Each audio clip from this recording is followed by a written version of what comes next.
Assalamualaikum warahmatullahi wabarakatuh. Apa kabar sohib majalah Dinding? Semoga sehat selalu ya. Pada kesempatan kali ini, majalah Dinding akan mengajak sohib semua untuk mengunjungi negeri Tibet yang memiliki julukan negeri atap dunia di gunungan Himalaya. Sebelum kita lanjutkan pembahasannya, mari kita dukung channel ini dengan klik like, share dan subscribe-nya, dan jangan lupa klik lonceng agar kalian tidak tertinggal informasi artikel-artikel majalah Dinding yang pastinya menarik dan sayang untuk dilewatkan. Letak geografi dan geologi Tibet. Tibet bukanlah sebuah negara, melainkan daerah otonomi bagian dari Republik Rakyat Cina. Dikenal sebagai Tibetan Autonomous Region (TAR) dengan ibu kota Lhasa. TAR dideklarasikan 1 September 1965. Luas Tibet 1,23 juta kilometer persegi, hampir seluas Eropa Barat. Terbagi menjadi 4 wilayah. Ngari Western Tibet, ibu kotanya Lhasa. Kang, Eastern Tibet, sang ibu kotanya Shigatse.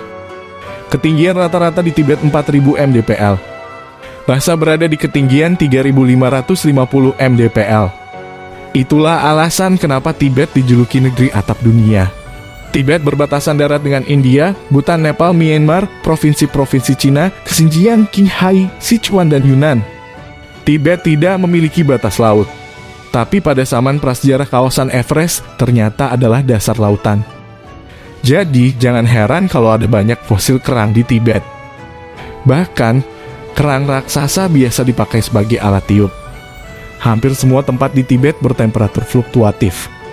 Siang bisa sangat terik, sinar matahari menusuk namun berangin dingin. Dan di malam hari berubah menjadi amat dingin. Temperatur rata-rata 28 derajat Celcius di musim panas dan minus 15 derajat Celcius di musim dingin. Meski mendapat julukan daratan salju, tetapi sebenarnya salju hanya turun 1 kali dalam 2 tahun. Sejarah perpolitikan Tibet. Tibet dahulunya adalah sebuah kerajaan merdeka yang mengalami interaksi maupun benturan terutama secara politik dengan dinasti-dinasti yang ada di dataran Cina. Raja Tibet diberi gelar Dalai Lama, di mana Dalai Lama yang sekarang Tenzin Gyatso adalah Dalai Lama ke-14. Dalai Lama adalah pemimpin negara Tibet dan sekaligus pemimpin keagamaan. Tibet menjadi provinsi Cina setelah serbuan tentara merah Cina pada tahun 1950 ke wilayah ini. Pada musim gugur 1951, pasukan Cina berhasil menguasai ibu kota Lhasa dan mendongkel Dalai Lama dari kekuasaannya. Dalihnya, Dalai Lama menolak kesepakatan kerjasama bertajuk Rencana Pembebasan Damai Tibet yang teorinya tampaknya menguntungkan Tibet. Tetapi praktiknya Cina melakukan penindasan dan pembantaian terhadap kepala suku dan sejumlah pendeta atau lama yang dianggap pembangkang. Alasan lain Cina adalah menghapus praktik penindasan bergaya feodalisme di Tibet. Namun menurut beberapa analis internasional, Cina mengincar kandungan mineral yang terkandung di dalam bumi Tibet. Selain itu, dengan menguasai Tibet, maka Cina akan menguasai pasokan air bersih dunia. Lebih dari 47% populasi dunia atau 85% populasi Asia menggantungkan kebutuhan air bersihnya pada sumber air dari sungai-sungai yang berhulu di dataran tinggi Tibet, seperti Sungai Gangga, Brahmaputra, Indus, Karnali, Sutlej, Yangtze, Wang atau Sungai Kuning, Mekong, Salui, dan Irrawaddy. Pada tanggal 17 Maret 1959, Dalai Lama berhasil meloloskan diri dari penangkapan tentara Cina ke India oleh usaha pelarian yang dipimpin oleh Gampotasi, dan mendirikan semacam pemerintahan pelarian di Dharamsala, India Utara. Sampai sekarang, rakyat dan pemuka Tibet sempat melakukan perlawanan terhadap pendudukan Cina yang menimbulkan banyak korban jiwa khususnya dari pihak Tibet.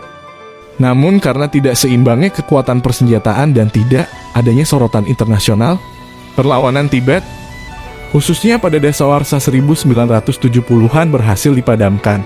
Masalah Tibet menjadi ganjalan dalam hubungan internasional Cina dengan dunia internasional, khususnya pada dekade 1960 hingga 1970-an. Terutama hubungannya dengan Amerika Serikat. Namun setelah kunjungan Presiden AS Richard Nixon ke Tiongkok yang mengawali kontak diplomatik AS-Cina, masalah Tibet dianggap terlupakan atau selesai sampai sekarang. Terutama setelah pemimpin kedua Tibet, Panchen Lama, menyatakan bergabung dengan Beijing pada awal dekade 2000-an. Agama, adat dan budaya di Tibet. Agama mayoritas di Tibet adalah Buddha dengan 4 sekte, Nyingma, Sakya, Gelug, Kagyu. Namun pada awalnya masyarakat Tibet menganut keyakinan Bon, salah satu aliran Shamanisme.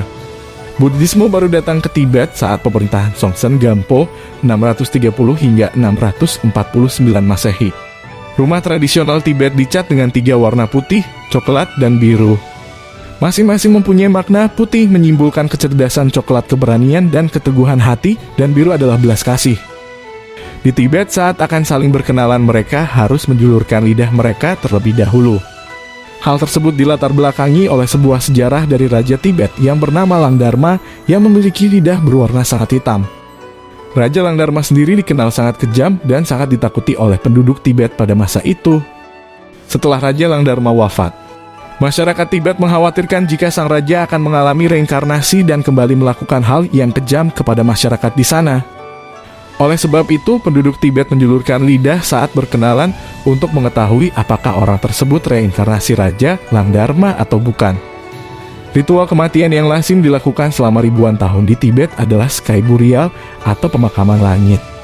Alih-alih melakukan ritual pemakaman atau kremasi setelah seseorang meninggal, jenazahnya akan dibawa ke vihara khusus.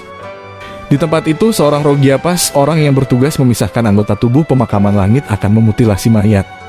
Setelah tulang, organ, dan daging jenazah terpisah, barulah jenazah tersebut diberikan kepada burung pemakan bangkai. Di Tibet terdapat praktik poliandri yang memang dilegalkan.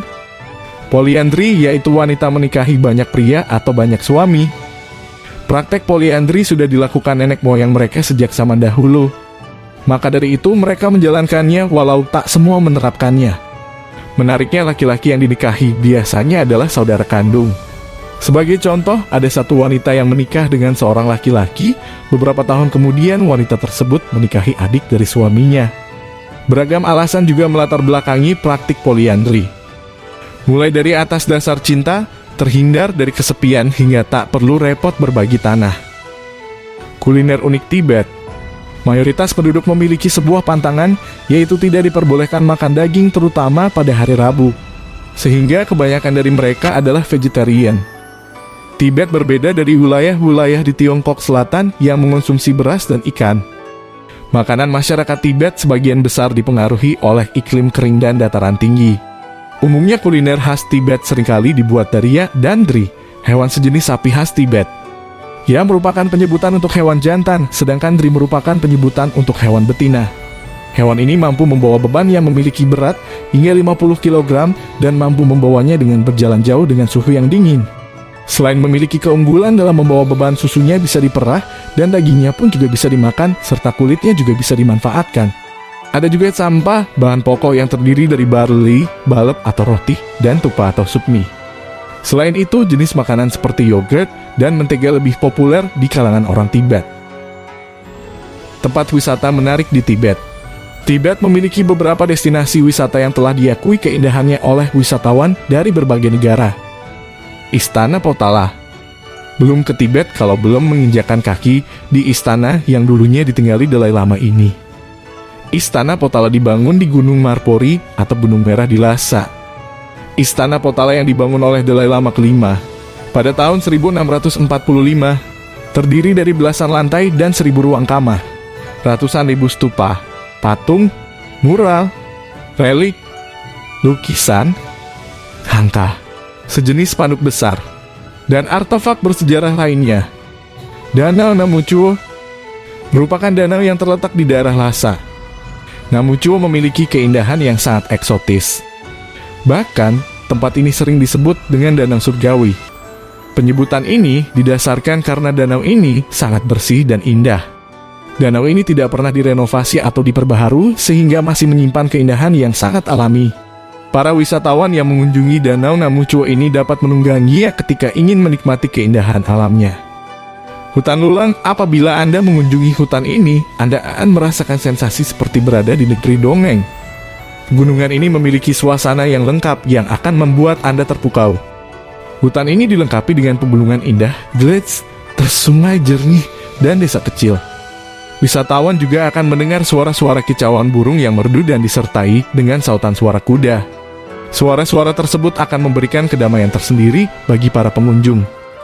Hal tersebut membuat keindahan dan keasrian hutan ini semakin lengkap. Gunung Kailas merupakan gunung yang sering menjadi objek wisata favorit para pendaki gunung. Namun dalam melakukan pendakian ini, terdapat beberapa peraturan yang tidak boleh dilanggar. Gunung ini dipercaya sebagai gunung suci yang menjadi tempat bagi para resi-resi suci bertempat tinggal dan bertapa.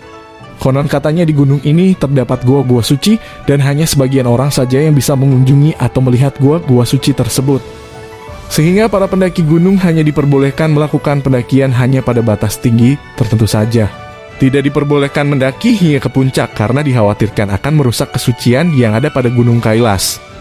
Ngarai Yarlung Sangpo merupakan ngarai terdalam dan terbesar di dunia. Keindahan ngarai ini sudah tidak perlu diragukan. Destinasi satu ini sangat unik dan penuh dengan wawasan baru yang jarang ditemukan di tempat lain.